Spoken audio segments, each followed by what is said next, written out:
A lot of Americans turn to Chinese platforms like Temu and Shein, searching for a good deal on just about everything: household goods, gardening supplies, clothes. But starting today, those orders are going to get a lot more expensive because the U.S. will start charging tariffs on low value packages coming from China. With us to tell us more about this is NPR's Emily Fang. Good morning, Emily. Hey, Michelle. So, would you just start by explaining what is changing? Right. So, up until today, your order for whatever you wanted, a super cheap bike bell or sparkly pants from a Chinese site, they could be shipped into the US for free as long as your order was under $800. And this was under something called a de minimis exemption. Originally, it was meant to save the government money if the cost of collecting a tax was more than the tax itself. But now, if you order from China, you will need to pay an import fee that's either calculated per item or up to 145% of the total value of your order. And so I've been talking to shocked customers in the US who have noticed on a site like Temu, for example, that their total shopping costs have more than doubled over the last week. And I know there's been a lot of tariff news, but the end of this particular exemption is one of the new taxes that is going to affect U.S. consumers pretty immediately and directly.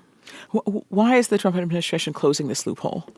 So it's not just the Trump administration. There's been pressure to close the de minimis exemption starting under the Biden administration, and both administrations have proposed limiting this loophole for China.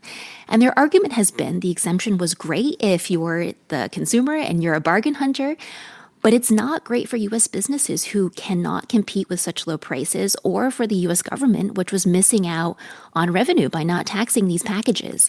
U.S. Customs say that the number of these packages have gone from just over about 150 million 8 years ago to over 1 billion a year last year, and that's completely overwhelmed U.S. Customs.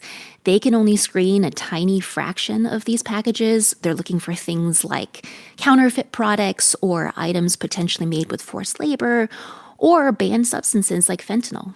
So if you're looking to order something from China right now, or maybe you have an order already on the way, what should you expect? I've been talking to trade enforcement experts, and all of them are saying to expect massive snarls in shipping and long delays in delivery times.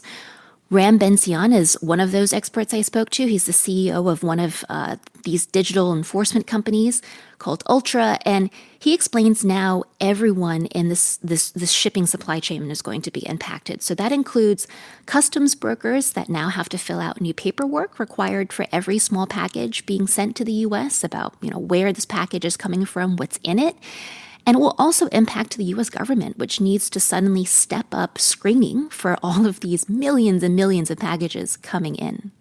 Now everything needs to go through a formal entry process. It is beyond the capacity of consumers, logistic operators, carriers, who until yesterday were not liable to anything or near anything. Actually, in February, if you remember, the U.S. Postal Service briefly did float the idea of collecting import taxes on low-value packages from China. They implemented that for a few days. It created such a huge buildup of packages that were waiting to be screened at U.S. ports that they actually retracted the import fee soon after. That is NPR's Emily Fang. Emily, thank you. Thanks, Michelle.